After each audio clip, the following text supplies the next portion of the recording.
There are moments in life that break you, not because you didn't see them coming, but because deep down, you refuse to believe they ever could. I thought planning my wife's birthday party was going to be one of those joyful, light-hearted tasks. She had been excited about it for weeks, booking venues, choosing decorations, acting as if the celebration was a milestone not just for her, but for us as a couple. I wanted to make her happy, so I stayed out of the way, letting her enjoy the thrill of organizing everything. I trusted her. One afternoon, while I was at work, my phone buzzed. It was a call from an unfamiliar number. I picked up. "Good afternoon, sir. I'm your wife's birthday party planner. I've just sent you the final guest list for confirmation. Could you kindly check your email?" It was a simple, professional request. I thanked her and opened my inbox, expecting to see names of close friends, family, colleagues, the people who truly mattered to us. But as I started scrolling through the list, something cold and sharp began to twist inside my chest. Right there, sandwiched between innocent names, were two that didn't belong in my life anymore: her ex-husband and her ex-lover. Two men who had been responsible for wrecking her past relationships, and now, unknowingly, had been invited into mine. I froze. For a few seconds, I kept staring at the screen, hoping I was mistaken. Maybe it was someone else with the same name. Maybe it was a typo. But no, it was deliberate.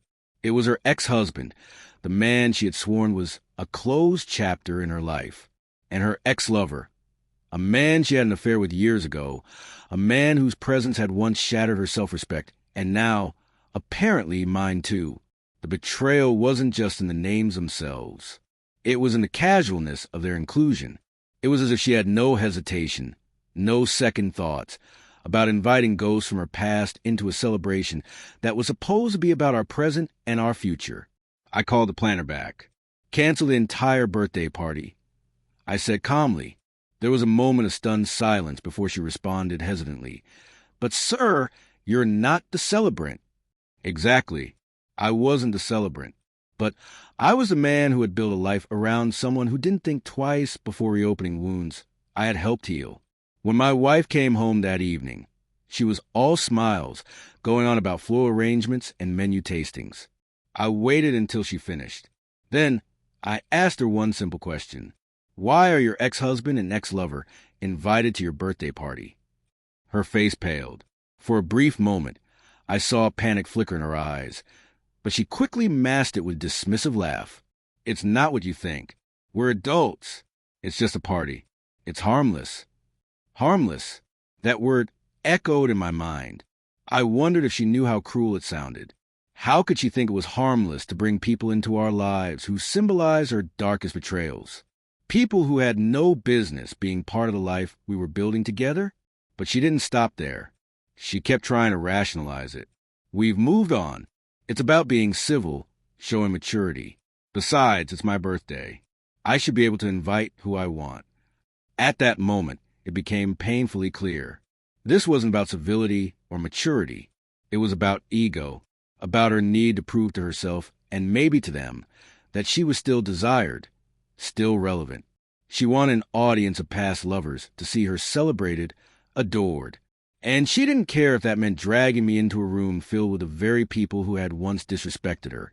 And now me. I didn't argue. I didn't raise my voice. I simply said, "The party is canceled."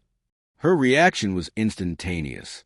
She snapped, accusing me of being insecure, of overreacting, of trying to control her. But beneath all that defensive anger, I saw the truth.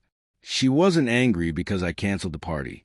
She was angry because I had exposed her need for validation, a validation that came at the expense of my dignity. Days passed and the tension thickened. Family and friends began to call, asking why the party was called off. I didn't offer explanations. I didn't try to justify my decision, because in my mind, some things don't need public debates. Respect, loyalty, these are non-negotiable. But my wife didn't see it that way. She began painting herself as the victim. "He humiliated me," she told people. "He doesn't trust me." But what she didn't tell them was that trust isn't about blind acceptance. It's about boundaries. And the moment she crossed them, she made her choice. One evening, She broke down, accusing me of ruining her birthday, of making everything about myself.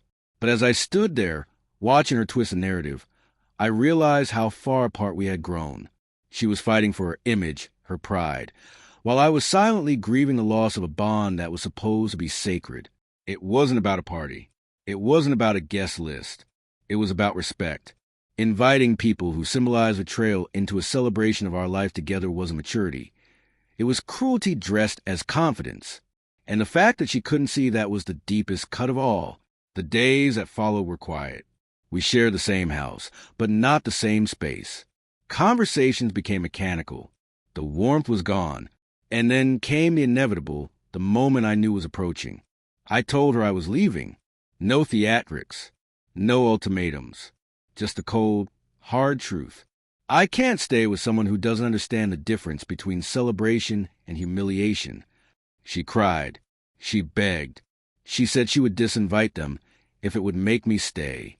But it wasn't about a guest list anymore. It was about everything that came before it. The casual disrespect, the gaslighting, the entitlement to my forgiveness. I realized then that some people aren't capable of seeing their betrayal until it costs them something they never thought they'd lose. I packed my bags and walked out. I didn't need to hear more excuses. I didn't need to hear another plea. Because the moment she allowed the idea of those names on that list, she had already told me everything I needed to know.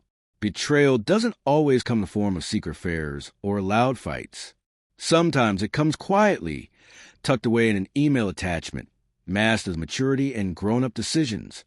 But disrespect, no matter how well-dressed, is still disrespect. As I closed the door behind me, I wasn't angry. I wasn't bitter. I was free. Sometimes, the biggest gift you can give yourself is walking away from people who believe your love is unconditional, no matter how many times they cross the line.